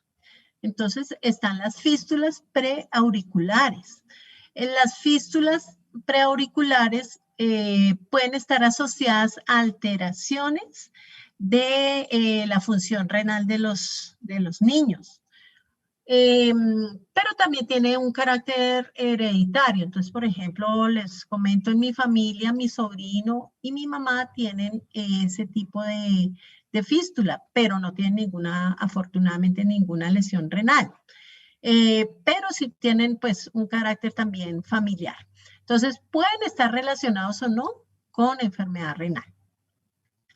En el señor de abajo, en el centro, ¿qué ven de raro en esa orejita?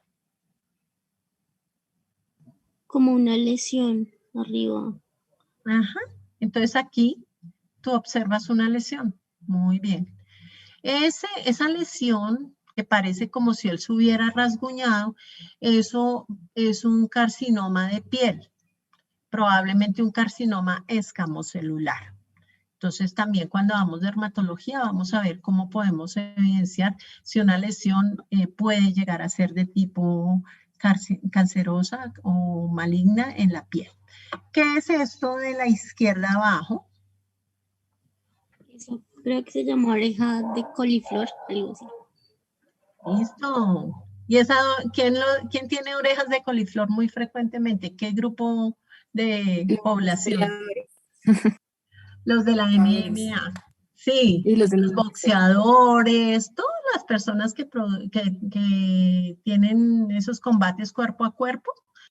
Ya les dije pues que el cartílago de la oreja pues se puede lesionar fácilmente y el problema de los sangrados es que pueden degenerar el cartílago y producir esto que llaman las orejas de coliflor o las orejas de los boxeadores, ¿no?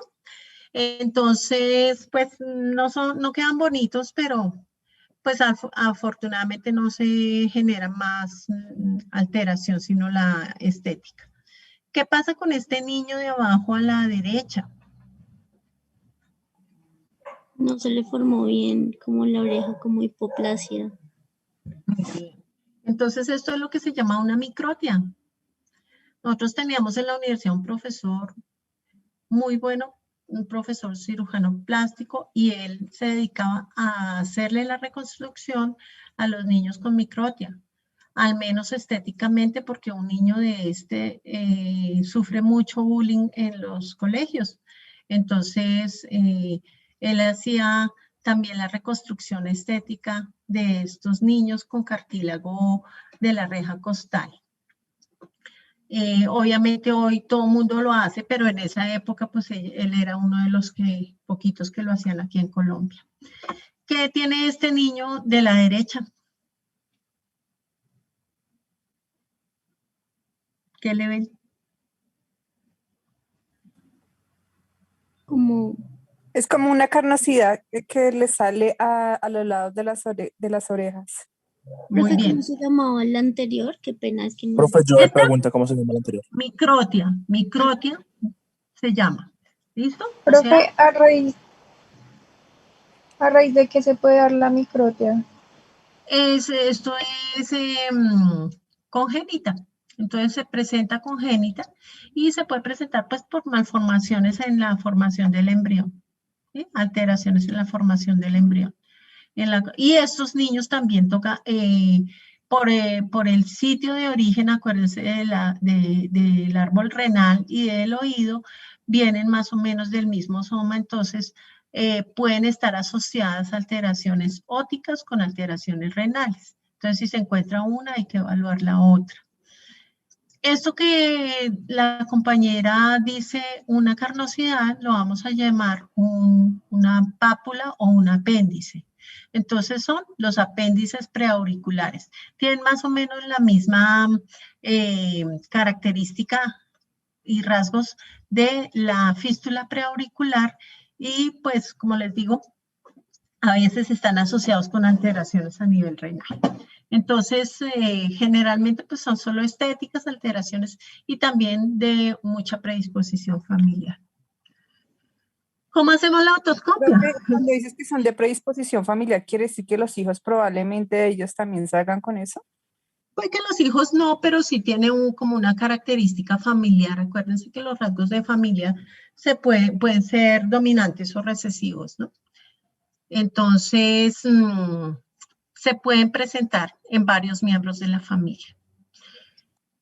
Vamos a mirar un poquito esto, porque no lo vamos a hacer este semestre, al menos ahorita por COVID, que es cómo se hace la otoscopia. Entonces, para eso tenemos el equipo que se llama otoscopio. Este es viejito, los que tenemos en el laboratorio son más modernitos. ¿Y cómo se realiza? Entonces, en los niños se realiza una tracción hacia atrás del pabellón y en los adultos una tracción hacia atrás y hacia arriba, como en diagonal, para horizontalizar el conducto auditivo. Básicamente el otoscopio se toma como un lápiz y pues yo tengo la recomendación de que traten de utilizar ambas manos para que no tengan que estar tan incómodos cuando hagan la exploración de cada uno de los oídos. Entonces, si van a hacer la exploración del oído izquierdo, su mano derecha jala el pabellón y con la izquierda introducirían el otoscopio y al contrario en la otra oreja. Bueno, entonces como les decía, uno ingresa el otoscopio primero mirando no por el otoscopio sino directamente al pabellón para ubicar correctamente el otoscopio. Y después si va a mirar por el visor que tiene el otoscopio, que tiene una ligera lupa, entonces magnifica un poquito todo lo que uno ve.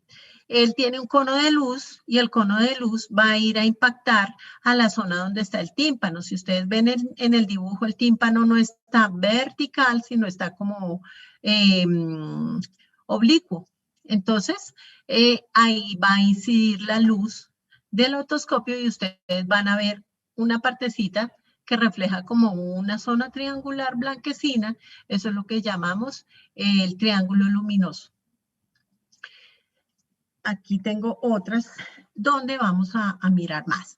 Ustedes cuando ingresan al oído, entonces ustedes pueden encontrar esto, que son las vibrisas del oído, o sea, los vellos que tienen las personas en el oído, que son completamente normales. ¿Para qué servirán esos vellitos?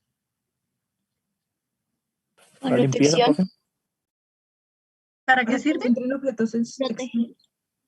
Para proteger. Más que sensibilidad, dan protección. Entonces ellos protegen, además están asociados a la formación de cerumen y todo eso tiene que ver con no permitir el paso de elementos extraños al oído.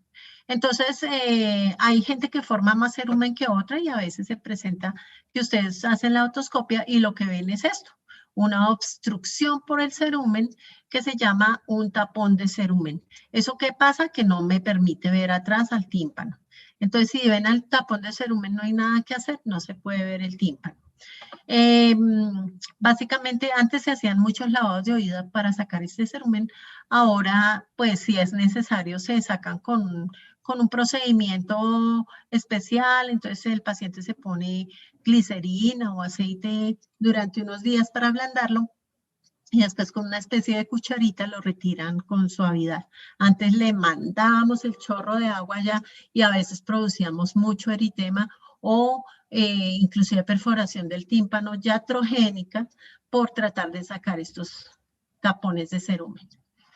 Cuando uno va entonces a la otoscopia, uno va a ver esto, la membrana timpánica. Y aquí, esta partecita es uno de los huesecillos. Entonces, ese es el martillo que forma lo que llamamos el ombligo del tímpano. Ahí el tímpano tiene una parte que se llama la parte tensa y otra parte que es la parte laxa. Y lo que va a mirar uno es si hay paso de la luz, si se ve el huesecillo o si está opaco acá, y si hay alguna perforación en el tímpano. Entonces, este que estoy mostrándoles arriba a la derecha, ¿ustedes qué le ven de raro? Irritación, profe. Irritado. Entonces está rojito, inflamado, irritado, molesto. Abajo, en la mitad, ustedes van a ver otro tímpano que tiene algo diferente. ¿Sí lo encuentran? ¿Como lo blanquecino? Sí. Esta partecita blanca. Eso es una cicatriz. Entonces probablemente ahí hubo una perforación del tímpano y se curó y dejó una secuela que es una cicatriz. Entonces aquí probablemente la movilidad del tímpano también está reducida. En este otro que ven, un contenido, como acumulación de algo. Contenido purulento, pareciera. Entonces aquí hay como un nivel, ¿no es cierto? Sí. Que no se ve acá. Entonces esto es un nivel, puede ser un contenido purulento o acuoso, no sabemos bien, pero sí hay como una colección de líquido allá. Entonces puede ser una otitis. A veces esas otitis pues les hacen una perforación para que drenen y se deja un tubito de ventilación. ¿Y esto de aquí qué será? Ah, eso es ¿Sí una notan aquí? Dime. Está perforado y aparte de eso, o no veo bien de fondo, está perforado y aparte de eso se ve como una malformación, una adherencia. Además. Listo. Puede que no esté perforado, no vemos bien el tímpano, pero aquí sí hay una cosa rara, ¿no es cierto? Este es el conducto auditivo externo y acá hay una zona blanquecina, que puede ser una exostosis o puede ser un tumor relacionado pues con la pared del conducto auditivo. Uno de los tumores más frecuentes que se puede presentar y que hay que operar se llama el colesteatoma. Ese colesteatoma puede producir como es benigno, pero se comporta como muy, es un poquito agresivo porque él se puede ir metiendo dentro del hueso y puede horadarlo, puede dañarlo e inclusive puede producir alteraciones auditivas. Profe, Dime. hay un término para referirse a que insectos entren en el conducto auditivo. ¿A qué, perdóname? ¿A qué insectos entren en el conducto auditivo que se encuentren ahí? ¿Qué insertó qué? Insectos en conducto auditivo. Pues no, los insectos a veces se introducen al conducto auditivo y pueden morir allá. A veces ellos en su angustia de salirse, porque pueden entrar fácil pero después no encuentran la salida, pueden horadar e inclusive perforar el tímpano. Y uno encuentra de todo. O sea, yo una vez fue una señora porque le estaba saliendo un líquido amarillo del oído y yo decía, pero qué tan raro, ¿qué es eso tan raro? Y era pero un líquido amarillo pollito, o sea, no era pus, ni olía mal, era amarillo. Y ella decía que desde hacía 2 días tenía eso. Ella tenía un niño de 2 años y pues la fuimos a evaluar y ella le dolía el oído. Y encontramos que tenía el fondo, sin perforarlo afortunadamente en esta parte profunda, tenía la punta de un lápiz de color.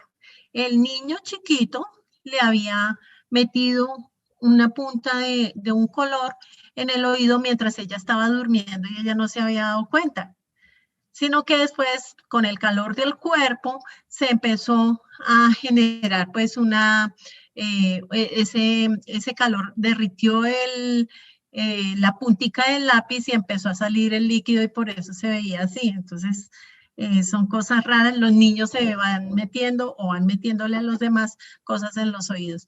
Se ha encontrado también mosquitos.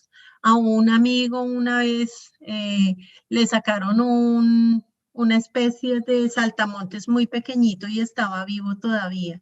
Entonces tocó colocarle aceite para que el animalito dejara de moverse y poderlo extraer. Pero sí se presentan muchos cuerpos extraños a nivel del oído.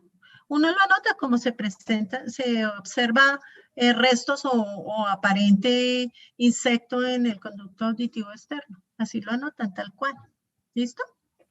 Profe, Ana tiene una pregunta en el chat. Dime. Léemela, por favor.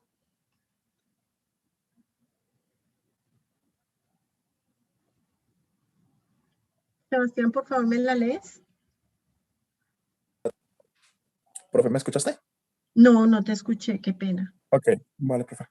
Profe, Ana pregunta que si con la punción del tímpano en la otitis también se reduce la movilidad del tímpano, así sea de manera mínima. Para reducir el riesgo de que se rompa. Profe, como tú decías que en la otitis hay que hacer una pequeña punción para que drene, entonces en algunos casos. Listo. Eso es para que no se produzca una lesión grande. Entonces, no se produce alteraciones de la audición porque se está evitando que se explote, digamos, el tímpano. Entonces, permite el drenaje, pero no altera la movilidad. Puede que la altere en forma mínima, pero a nivel de audición probablemente ahí se le está salvando la audición a esa persona. ¿Listo? Para eso se hace. Si no se pudiera obtener un beneficio, pues no se haría. Bueno, muchachos, audiometría, entonces tenemos, es un examen que se hace para evaluar lo que se llaman los umbrales auditivos. Es decir, la respuesta de una persona a un sonido con determinado nivel sonoro o decibeles.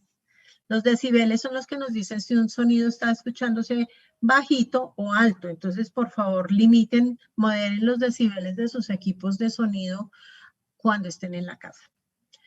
Y entonces nosotros vamos a evaluar con esa audiometría las frecuencias audibles, que son entre cuánto escucha un humano los sonidos. Acuérdense que los hertz son los ciclos por segundo. El sonido es una vibración, entonces tiene una longitud de onda.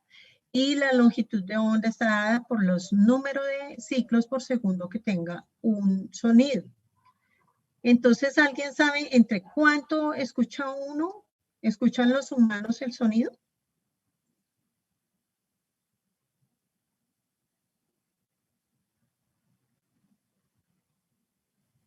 Bueno, entre 20 y 20.000 Hz. 5.000 Hz.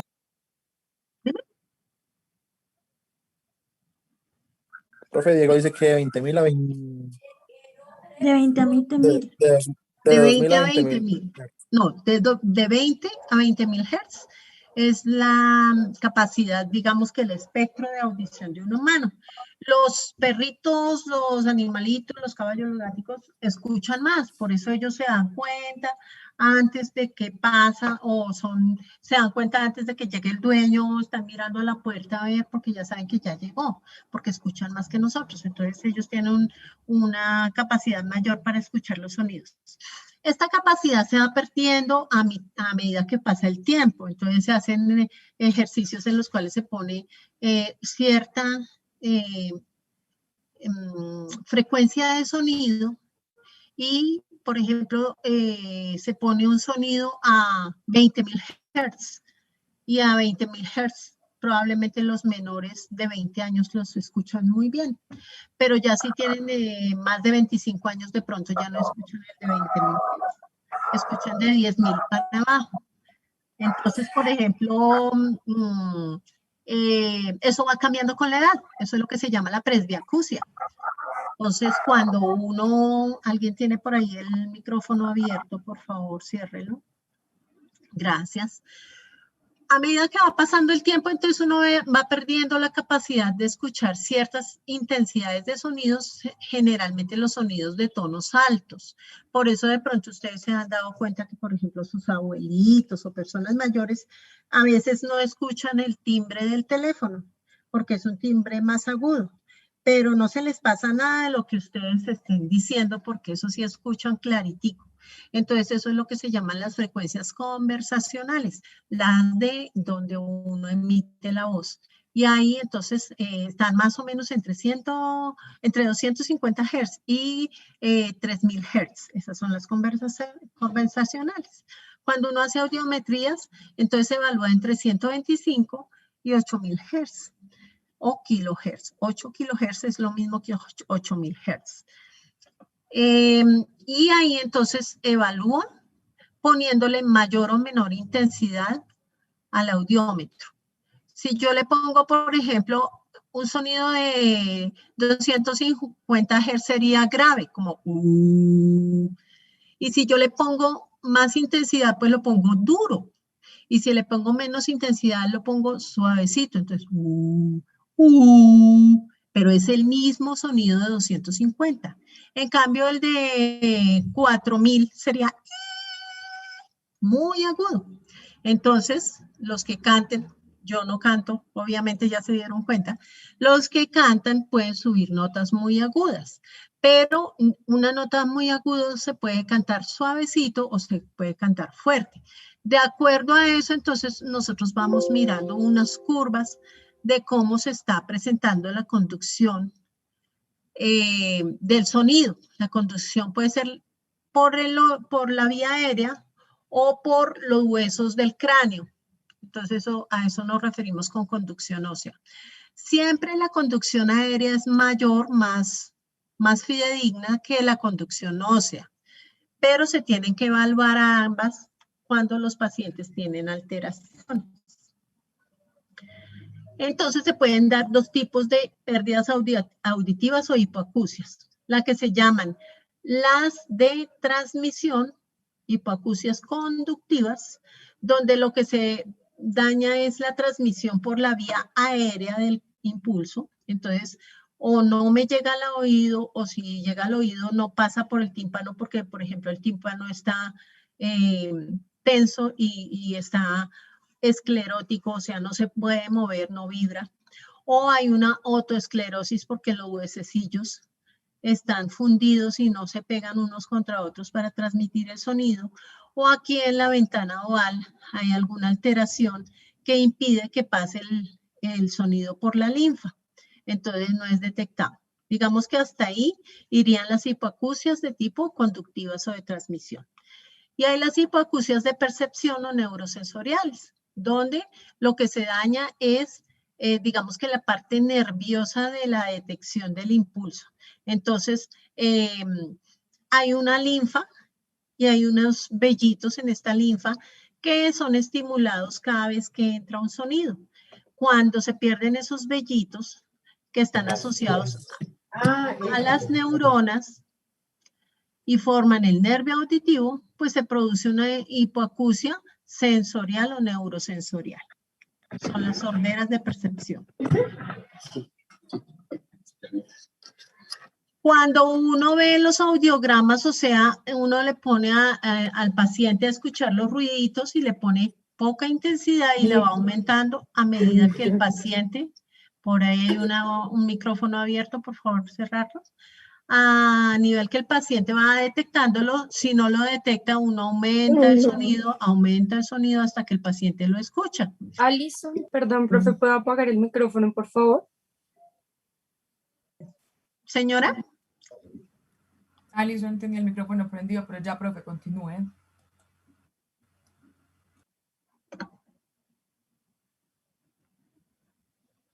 Bueno, entonces les contaba.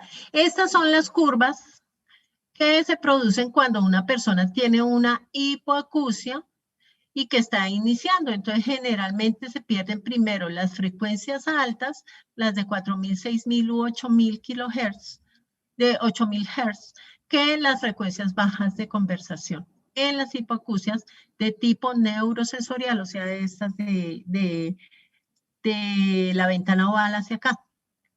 Si son conductivas, se pierden más las frecuencias bajas. Y hay una cosa que se llama la brecha o gap. Quiere decir que en las conductivas, la transmisión del impulso por vía aérea se pierde, pero por vía ósea no se pierde. Para eso tenemos dos pruebas que se llaman las pruebas de los diapasones. En las pruebas de los diapasones llamadas Weber y Riné, lo que vamos a utilizar es un diapasón.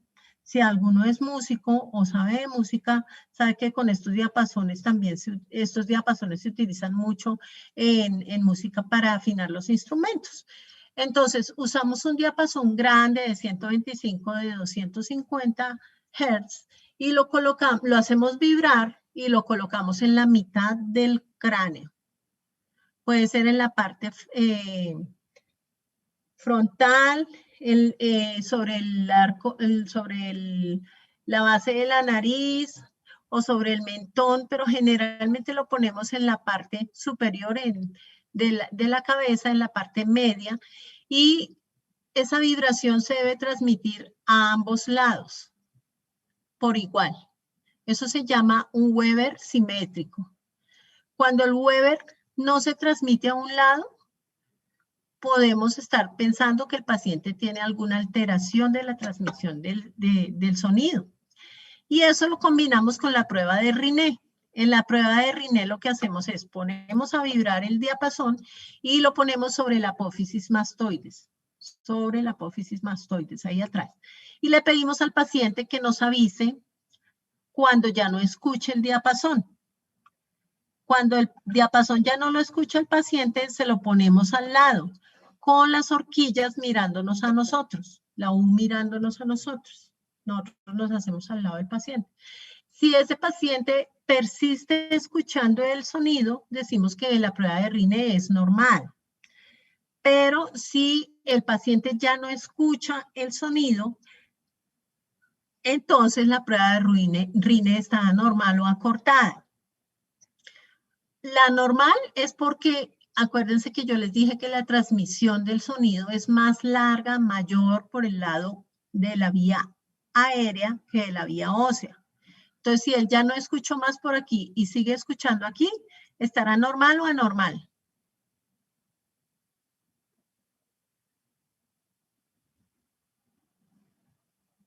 ¿Qué dicen, chicos? ¿Normal o anormal?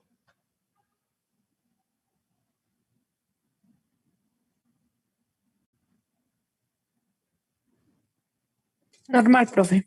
Muy bien, normal. Entonces, si yo pongo el diapasón aquí, el paciente lo deja de escuchar y después se lo pongo por vía aérea, que es más continuo el sonido, pues si lo sigue escuchando está normal. Pero si yo se lo pongo aquí y cuando lo pongo enfrente, él dice que no escucha nada, entonces está anormal porque me escuchó más por la vía ósea que por la vía aérea. Aquí ya no escucho nada. ¿Cómo se evalúan? Entonces, aquí esta dirección, ya ahorita se las anoto en el chat, es la dirección de el sitio donde podemos encontrar un video sobre las pruebas. Está en inglés, eso es lo único malo. Les vuelvo a comentar. Cuando uno pone el diapasón, debería irse simétrico para los dos oídos.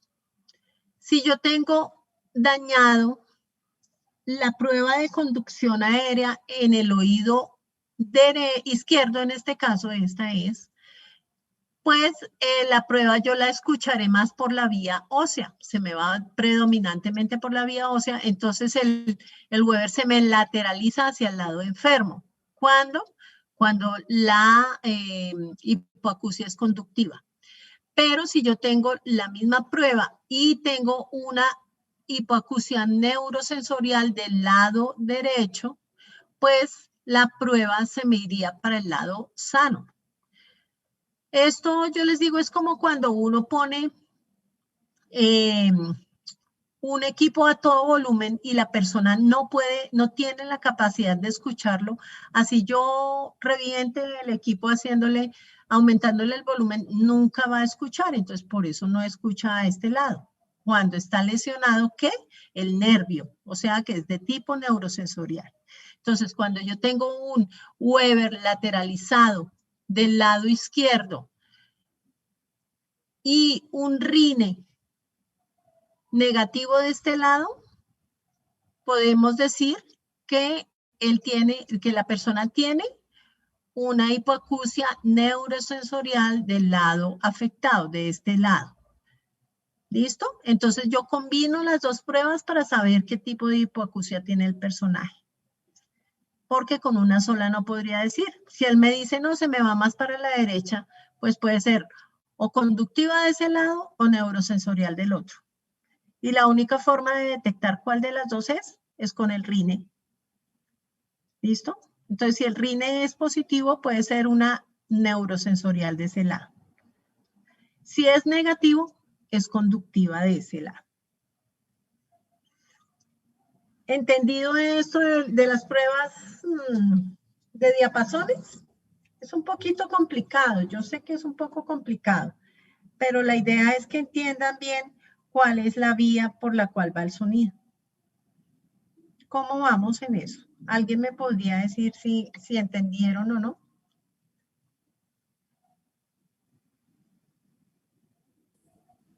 Sí, profe, yo sí. Profe, tengo una pregunta. Dime. Digamos, ahí en el cuadrito donde tienes RIN positivo que dice normal, o sea, ¿eso significa que puede que esté normal y que tenga un RIN positivo? ¿O cómo sería en ese caso? El RINE puede ser positivo en dos casos.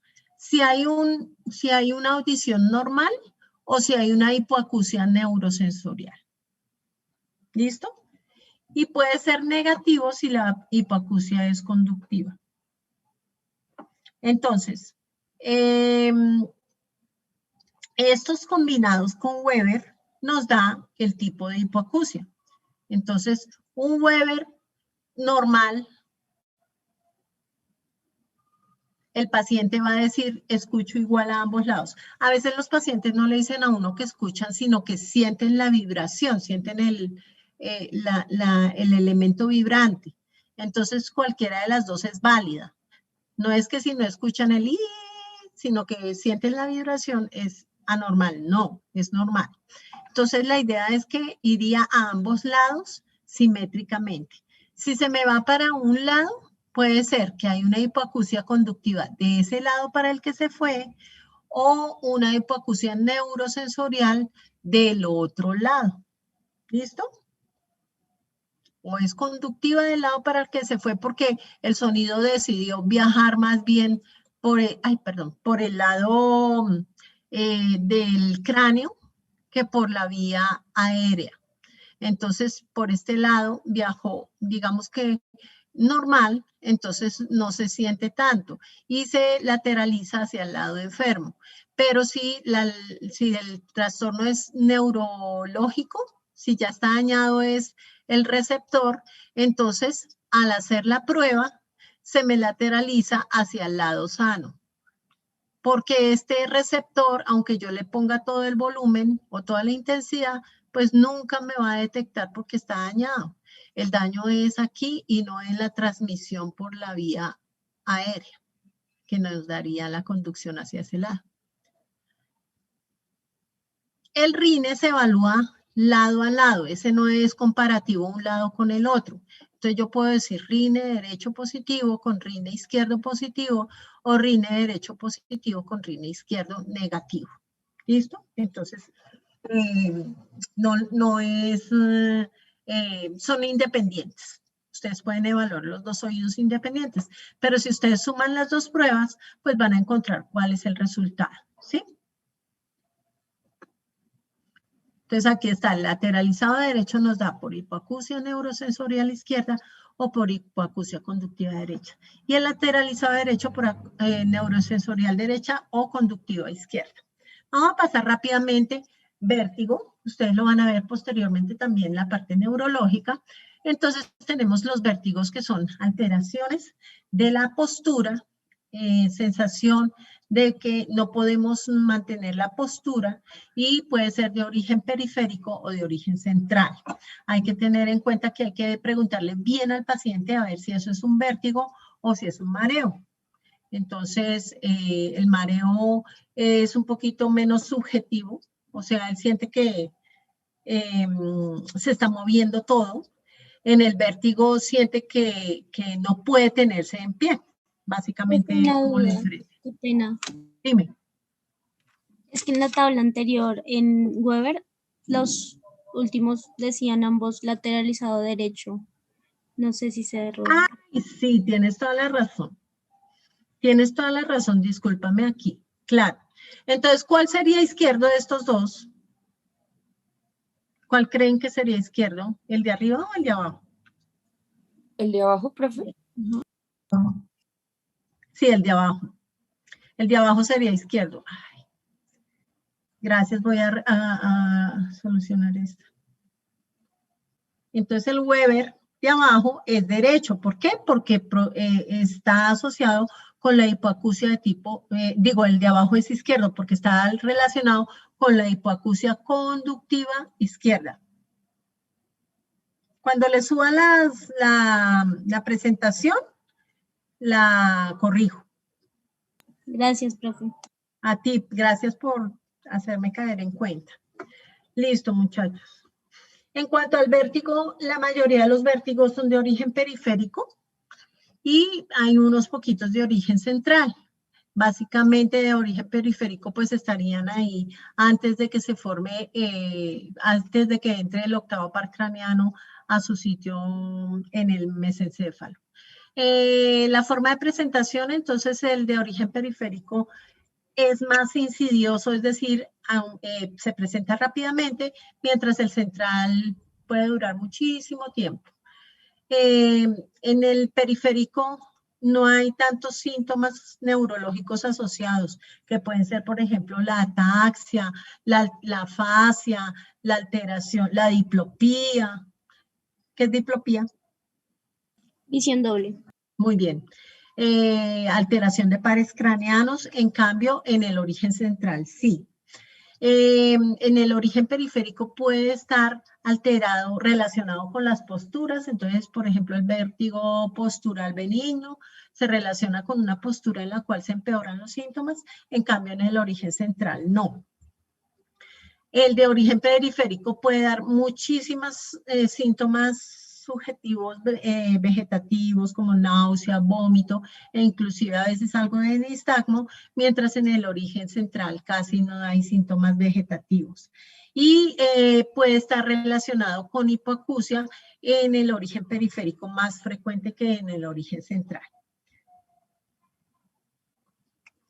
En los senos paranasales, básicamente la gente nos consultaría por sensación de abombamiento, básicamente dolor. Entonces, muchas cefaleas están relacionadas con alteraciones a nivel de senos paranasales. ¿Qué vamos a mirar? Vamos a mirar si hay alguna secreción por la nariz, si hay un olor fétido, si hay presencia de sangrado. También si hay dolor localizado, masas, tumoración, alteraciones del olfato o prurito, por ejemplo, en los pacientes alérgicos. Entonces vamos a evaluar, digamos que la exploración física, la simetría. Entonces miramos al paciente de frente y miramos si el tabique nasal está desviado o si está normal, si hay aleteo nasal, dificultad respiratoria que pueda producir aleteo nasal, si hay presencia de alguna masa que protruya. Lo inicial que vemos es el vestíbulo de la nariz, para lo cual podemos colocar ahí en la punta de la nariz nuestro dedo pulgar. Ahora utilizamos guantes para hacerlo y enviamos un haz de luz y miramos a ver si hay alguna protrusión, por ejemplo, de los cornetes que sean visibles. Este equipo es como una pincita, se llama el rinoscopio. Con el rinoscopio también podemos abrir las alas nasales. Si no lo tenemos, pues lo hacemos así. Y miramos, por ejemplo, cómo está el tabique. Si está indemne, si tiene sangrados o si tiene perforaciones. En la parte externa podemos encontrar, por ejemplo, el agrandamiento de la nariz o rinofima, que es como una infiltración. Esto es lo que se llama piel de naranja. Entonces, esta infiltración se llama rinofima y está relacionado con casos de acné rosácea o de alcoholismo también.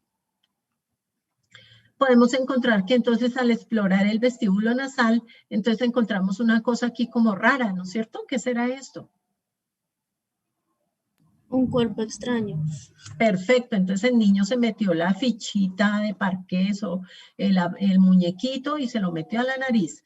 Generalmente los niños menores de 5 años tienden a meterse por todos los orificios corporales cositas, o se meten el frijolito o la alverjita, que después adentro se hidratan y es un lío terrible para sacarlos.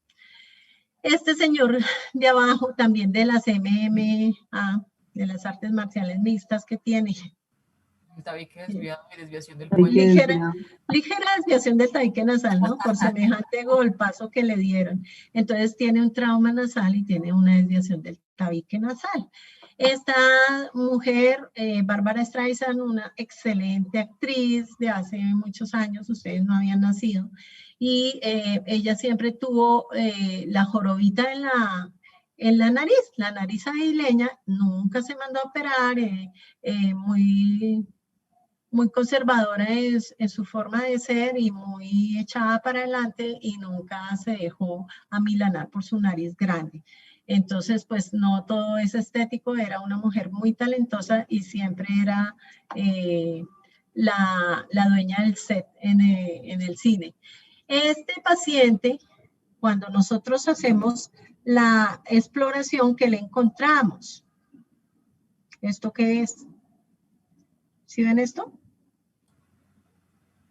Esta es el tabique nasal. Esta es la pared del tabique nasal y tiene un hueco. Mire, tiene un hueco. Entonces es una perforación del tabique nasal en una persona que usaba cocaína. Entonces algunas sustancias que pueden producir vasoconstricción, como la cocaína, o otras que son de uso común, pueden producir ese tipo de, como el Afrin. ¿Se han oído del Afrin? Se puede producir obstrucción y hasta perforación del tabique nasal. Aquí, cuando uno ve la rinoscopia anterior con este aparatico, puede alcanzar a ver los cornetes. Entonces aquí está el cornete inferior y el cornete medio y allá el superior. Y entre los cornetes se encuentran lo que se llaman los meatos. Entonces, cuando se obstruyen los meatos se puede producir sinusitis. En este otro paciente que vemos, están protruyendo estos cornetes y se ven así pálidos y tapando casi todo el conducto. Entonces, pues estas personas sufren de dificultad para respirar por la nariz y empiezan a respirar por la boca. Se puede producir lo que se llama el paladar ojival. En cuanto a boca y faringe, entonces encontramos los principales síntomas por los que puede consultar el paciente: tos, sensación de cuerpo extraño, ardor, movilización de secreción, moco o flemas, sangrado con el cepillado, caída de los dientes o mal aliento, o dificultades para comer o tragar. Digamos que esos serían los síntomas que le orientan a uno a que tiene que buscar algo en boca o faringe. También vamos a buscar si hay alguna masa, si hay alguna zona dolorosa, si hay algún edema, inflamación, y si hay síntomas asociados, síntomas generales que nos pueden estar orientando a algo que de pronto es de más envergadura, como los cánceres, por ejemplo, de esta zona del cuerpo, como son la pérdida de peso generalizada, el malestar generalizado, la fiebre, la astenia o la dinamia. Entonces verificamos la apertura oral. Entonces, ¿qué tanto puede abrir el paciente la boca? Cuando nosotros le pedimos al paciente que abra la boca, pues vamos a evaluar las piezas dentales, si están completas, si están incompletas.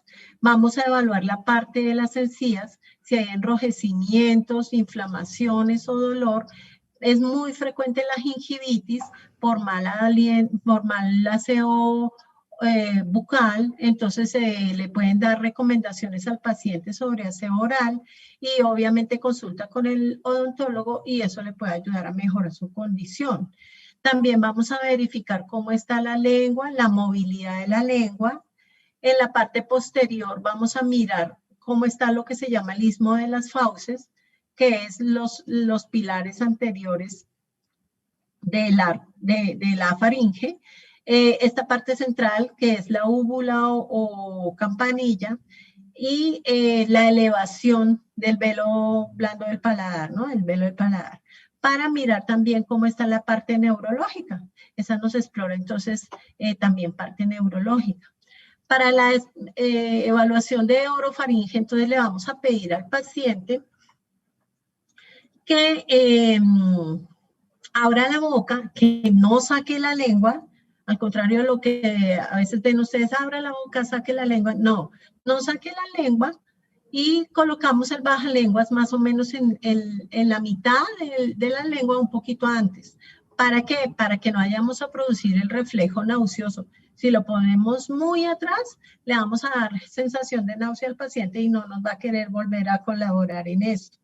Y pedirle que respire por la boca o que diga la expresión A. Y así podemos evaluar todo lo que es el istmo de las fauces. Podemos encontrar, por ejemplo, una úvula bífida, una úvula que no se selló adecuadamente. Digamos que podría haber sido esto más grave y haber generado un paladar hendido o un labio y paladar hendido. Pero se quedó solo en la bifurcación de la úvula, que no tiene ningún problema. Aquí vemos unas amígdalas con secreciones que son muy frecuentes en la amigdalitis bacteriana. En esta parte vemos la parte de la ausencia de la úvula y hay una protrusión aquí que podría ser una masa de origen no determinado. Lo que ven aquí a la izquierda, esto no son secreciones como estas, sino son épulus, que son cálculos en las amígdalas crípticas. Entonces ellos pueden hacer una serie de cálculos, se llena ahí de contenido alimentario y se calcifica, y entonces los pacientes son felices sacando esas piedritas de ahí. El problema es que si ellos se las empiezan a sacar, se pueden producir más. Entonces se multiplica esa producción de cálculos amigdalinos, que a veces se confunden con estas amigdalitis. ¿Esto qué es? Aquí abajo a la izquierda. Aftas. Un par de las aftas. Muy bien. Entonces son unas lesiones blanquecinas con un borde, con un halo rosado, eritematoso, y son bastante dolorosas. Hay dos teorías, una que son autoinmunes y otra que son relacionadas con infecciones virales. Son autolimitadas, pasan más o menos a los 8 días, pero son bastante dolorosas, a mí me han dado. Esta parte se llama una leucoplaquia. Son placas blancas que salen en la boca y que es importante evaluarlas porque las leucoplaquias crónicas, cuando uno se muerde, por ejemplo, un carrillo, le puede producir una leucoplaquia, pero se quita rápidamente en cuanto se soluciona. Pero si es una cosa crónica, puede estar relacionada con carcinoma a nivel del área oral. ¿Y este niño qué tiene? Paladar hendido. Paladar hendido, no tiene labio hendido, pero tiene paladar. Entonces, cuando ustedes pasen por pediatría, les van a enseñar que siempre evalúen muy bien a los recién nacidos para que no se les pasen cosas de este estilo. Tenemos 5 minuticos. Bueno, estas son alteraciones a nivel de los labios, queilitis angular.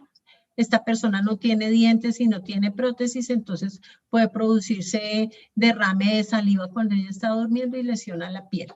Esta es una lengua geográfica, generalmente no tiene ninguna implicación clínica y es más como de tipo constitucional, como muy de la personalidad de cada uno y no tiene ningún problema. Este paciente tiene las llamadas manchas de Koplik que están relacionadas con el sarampión. Probablemente ustedes no la vayan a ver nunca en su vida. Esperamos que no, por los procesos de vacunación contra el sarampión que tenemos. Aquí está una candidiasis a nivel de la parte del paladar blando y de la lengua y está relacionado con alteraciones de la respuesta inmune. Entonces, en pacientes con, por ejemplo, VIH se veía mucho este tipo de candidiasis oral. También en los niños o en las personas con depresión de la inmunidad. Y esto es la gingivitis. Entonces, estas inflamaciones generalmente se deben o a medicamentos o a el tipo de aseo odontológico que se hace en las personas. El problema es que estas gingivitis sí pueden lesionar el diente y se pueden perder piezas dentarias. En este paciente vemos una mancha, una línea oscura que está relacionada con la exposición a metales pesados como plomo y mercurio que pueden producir esta acumulación a nivel de las encías. Entonces esto podría presentarse en las intoxicaciones crónicas por plomo. Estos son los llamados dientes de Hutchinson, que tampoco se ven ya casi porque estos son de la sífilis congénita y pues afortunadamente también los controles prenatales y los programas de control prenatal pues han reducido la presencia de este tipo de enfermedades. Esto es lo que se llama torus palatino, es una excrescencia ósea que no es maligna, es completamente benigna y no tiene ningún problema. Se pueden presentar como en este caso en el maxilar inferior o en el maxilar superior en la mitad del paladar. El único problema es cuando a la persona de pronto le toca usar retenedores o prótesis que genera bastante molestia. Bueno, muchachos, entonces, básicamente vamos a dejar ahí, porque pues ustedes tienen ahorita los grupos para la historia clínica. Nos quedó pendiente disfonía, una cosita así básica, pues hay que hacer una buena anamnesis para mirar si la disfonía es primaria o secundaria, verificar hábitos, y hacer una revisión por sistemas para verificar si hay algún tipo de alteraciones adicionales que puedan estar relacionadas con enfermedades a nivel generalizado. No nos quedó tiempito para dudas e inquietudes, pero les prometo que en la próxima reunión que tengamos les resuelvo las inquietudes que puedan llegar a presentarse. Entonces, chicos, tienen que pasar cada uno a su reunión de Meet en 5 minuticos, ¿vale? Tómense al menos 5 minuticos los que están conmigo, entonces ya nos vemos en la reunión de Meet. Gracias, profe. Gracias, profe. Muchachos. Gracias, profe. Gracias, profe. Chao, profe. Gracias. Nos vemos, que estén muy bien. Chao. Hasta luego, doctora. Muchas gracias. Con gusto. Que tengas buena tarde.